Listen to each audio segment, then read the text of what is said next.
Everyone, it's Emily Fox. Today's video is going to be a weekend reading vlog with a nice little twist to it. I'm not going to be doing choosing my TBR, as you can probably tell from the title and thumbnail. It's going to be my squirrel, Steve. I've been feeding her throughout the pandemic. We've grown really close. She looked really rough. She had lost half her body hair, and I would like to think, that all the peanuts I gave her made her grow it back, and now she looks really nice and chunky. So I thought I would make her choose my TBR. Why did I not do that first? Like, I feel like I should have done that before. Once in a while, I like to make it like slightly unhinged video. Like the one time I drank some wine and read bad reviews of books that I love and good reviews of books that I hate. That was fun. Or that list where I listed all the books that made me want to not have children. And this time it's the squirrel. So I wanted to combine this with a challenge of trying to read more classics because I have been struggling. But this year it's been going well because with the Patreon Book Club, one part is a classic section. So every 2 months we're reading a big scary classic together. And it's been going really well. However, I do have a bunch of short classics that I kind of forgot existed. And it's not helping that currently in the middle of renovating my library, I'm building it, and all my books are just everywhere, as you can tell. However, my classics are even worse. They're in a cabinet, in a shelf, in a thing behind doors, and it's easy to forget they exist. So this morning, I went ahead and I chose 4, and I made the squirrel choose. So let me show you how it went, and didn't go quite as planned. Okay, so this is the cabinet. Frankly, it's a mess. So a lot of nonfiction mystery thriller here. And the bottom, I have classics and Stephen King, basically. So let's try to find 4 short ones. These look big, so we're going to stay up here. Jane Austen, I've read most of it. I have last one that we're reading probably with the book club next year. Ooh, I got this recently, actually. It's a play, so even though it's chunky, I think that could be a quick read. What else do we have? Oh, we have Don Juan also, which quick read, another play. And I mean, I live in Quebec, so the squirrel is probably French, so we have to have some French options here. What else? I think these are pretty big. Let's look behind. Oh, there you go. Some shorter ones. I'll have to clean that up after. Do I have anything else short here? Oh, this one. Okay, I hate the French classics because when they're put like this, which they never are, this would be easier to read, right? So yes, that's also a fairly short book. We need one more. What do I have somewhere? Ooh, it goes up there. I have read some of these, so like I can't read this one even though it's short, but I've been meaning to read some Virginia Woolf, and I keep seeing quotes of this one, so I think that's going to be our 4th choice. So quickly, we have Don Juan by Molière, which is a play. Same thing in the play, we have Cyrano de Bergerac. In both cases, I feel like I know what they are about, but I don't really, have never had to read them. So they're both plays. So even though this one looks pretty big, they should be pretty quick. We'll see what she decides. These two are going to be against each other. And then we have A Room of One's Own by Virginia Woolf. I keep seeing quotes of this one, like I mentioned, and I just want to know. Again, it's not big, but I'm intimidated and I forget it exists. I forgot I actually own this. And then we have Le Dernier Jour d'un Condamné, which is like the last day of a condemned man. It's literally the exact same thing. Victor Hugo, which I mentioned, I used to be really scared and mentioned that I would never read Les Miserables because it's way too big. But then I realized that these small books do exist by him too. And this one, like the title says, you're following a man on his last day before he's executed. But I think it's like more social commentary than anything. And it's like 175 pages. So like all of them are fairly short, should be pretty quick.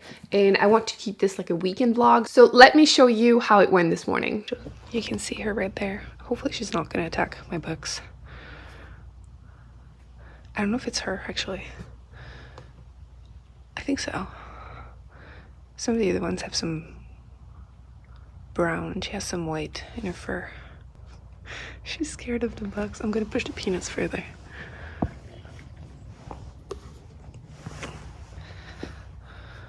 Come on, Steve. I'm gonna throw her one first. Nope. Damn. By the way, you can see my neighbor's tree.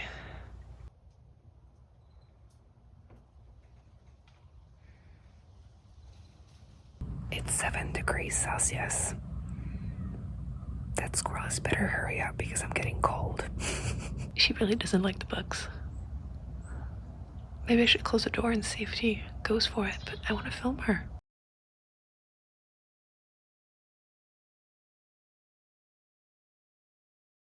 I think this time I'm going to put the peanuts in front of the book because she's way too scared. Okay, we're going to do that.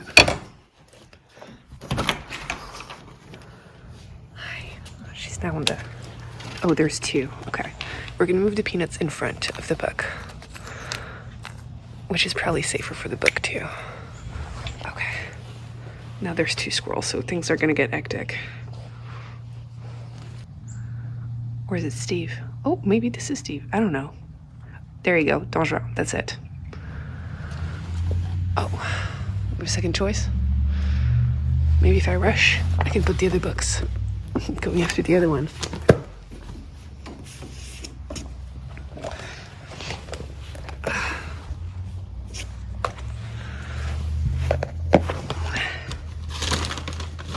Okay, so replenish the peanuts, change the books. All we need now is the squirrel. That is not Steve.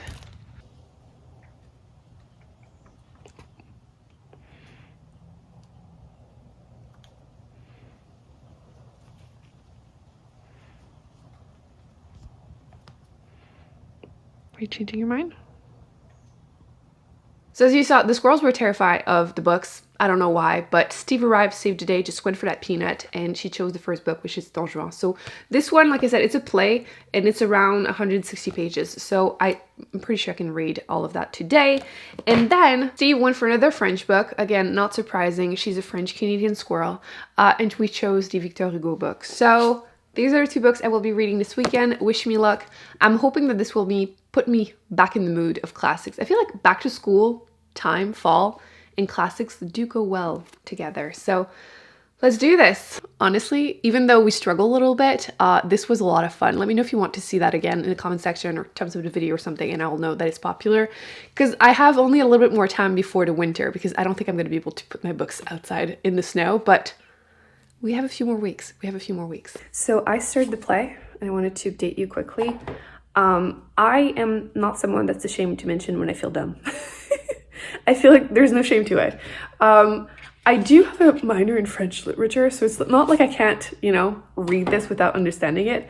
It just, every time I read a play, and in this case it's in French, but I would feel the same in English, quite frankly. I feel like I would want subtitles, like in person, because no matter how clear they can enunciate, or modern French or English would probably be easier, but like it's probably just not loud enough also. I would need subtitles, right? And I feel like I'm grateful that I'm reading it instead of watching it, because otherwise I probably would not understand half of it. So that's my first impression. Okay, I finished the first act. I don't know why I hit myself there. And I wanted to update you. So far, all I know is that he's a complete ass, because he was married to this woman who was supposed to become a nun. And now he left her because he fell in love with someone else. And that someone else is a girl that's engaged to another man. I don't even know if she knows he exists. It doesn't sound like it. But he wants to convince her to be his now. What an ass. This is considered a comedy. I don't know what's funny about it yet. I'm reading the second act, and it's between two peasants, and they're like speaking poor people French, and it's very close to Quebecois.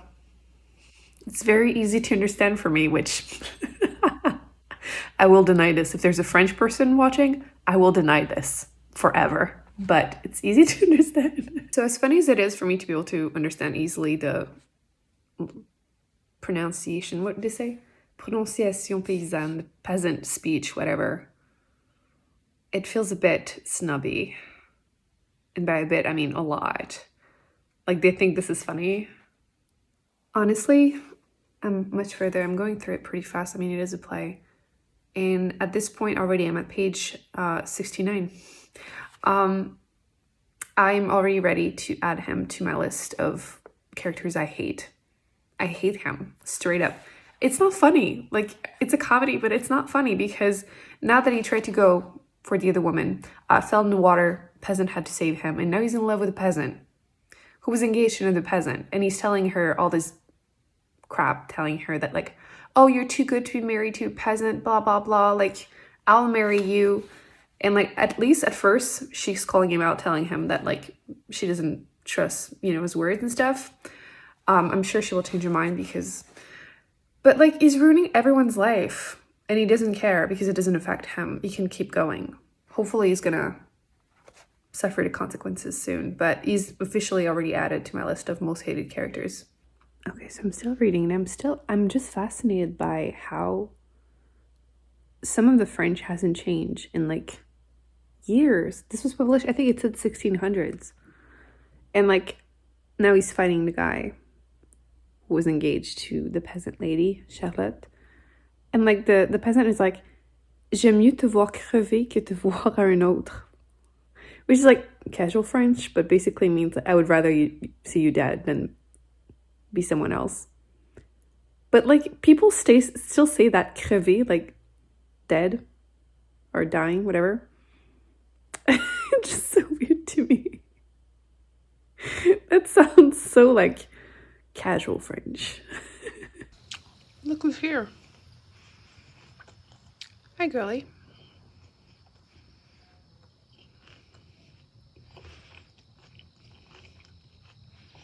I was eating when I saw her. She's so pretty. You want to come in? No? She's shy.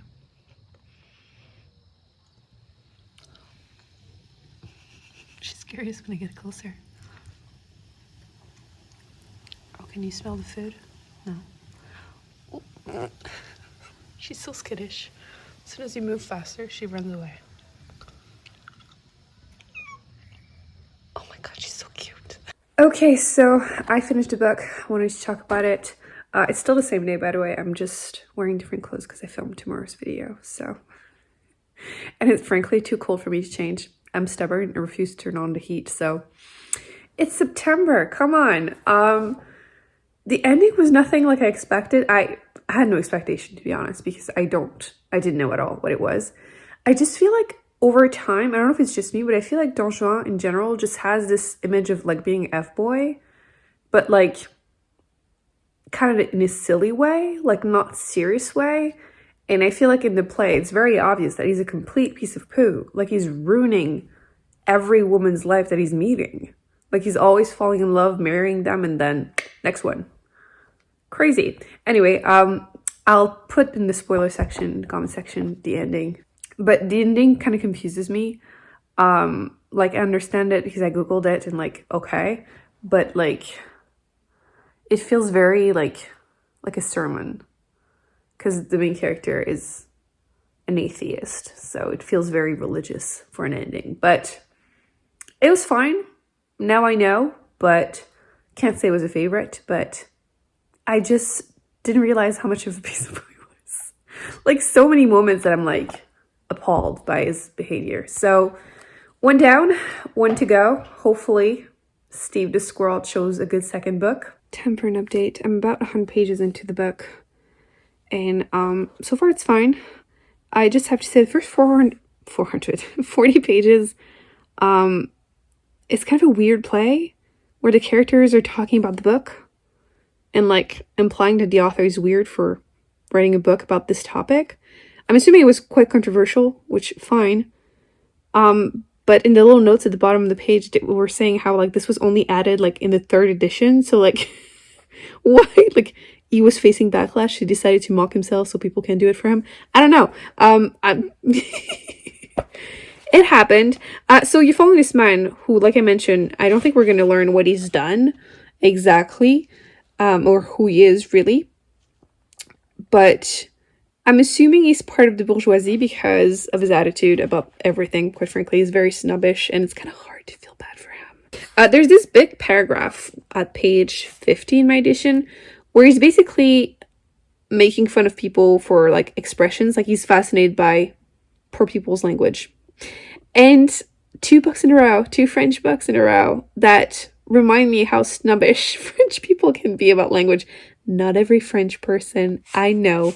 But I still think it's funny how, like, I feel like in Quebec we have this reputation of speaking that way. But then some of these expressions, nobody would say that here. Like, la tronche. I have never heard one person living like a French Canadian say that ever. This is definitely a French thing. So yeah, he's just saying how like that kind of language, the poor people language, feels like an extra growth that is just repulsive. So yeah, you know he's a great person. Also, my favorite part, is it there? Yes. This is my favorite part. So page 55 to 56, he's basically saying how he's leaving behind him 3 women. And like how they're going to have their life ruined because he's not going to be there anymore for them. So his mother, and he's saying how, but you know, my poor little old mother is 64 and will die as soon as she hears that, of course. So like he doesn't feel too bad about it because she won't have to live for long after he gets executed. So cool. And then he's saying, my wife I'm also not worried about because she's also not in great health and she's like weak-minded. So she's also going to die. So cool. Unless she becomes crazy. So, lovely man. And then, of course, his daughter. That's who he feels bad for. I always think it's weird when, like, men have a daughter and that's when they realize women are people. That's the vibe I'm getting from him. Like, he feels bad for the daughter because she's an extension of himself. Like, I never realized how bad things were until I had a daughter, you know? I really cannot. Like, they want to come off as feminists, but I just want to slap them. So yes, that's definitely the big part where I started to really lose any empathy for him. But yes, he's basically like writing his thoughts, you know, flashbacks of his life. You never really get the story of what happened, at least so far. I'm just 100 pages into it, so I have like half the book left, but you just don't really know what he did. But he doesn't seem to have any regrets about it, like, at all. So he possibly murdered someone, but like not one thought about it. He just me, like, oh no, I'm going to. But I do think it's an interesting thought experiment because in his shoes, like the whole, like, deep down you're still hoping things will, like, you know, you'll be saved. I can't imagine how awful it is to wait for 6 weeks to be publicly executed.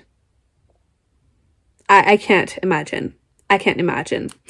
Also, about the other book, Don Juan, I've thought about how I ended my vlog. I'll try to probably edit some parts of it out because I didn't include spoilers, but I feel like nobody's gonna go ahead and read the book. So, like, if you don't want to hear any spoiler about Don Juan, you can skip. But, like, I don't think it will remove anything of your enjoyment if you do pick it up later on.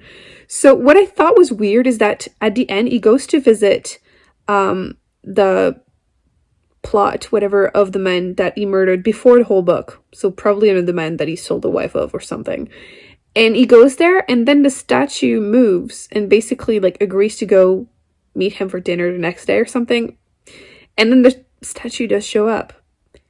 And I had to Google the ending because I wasn't sure.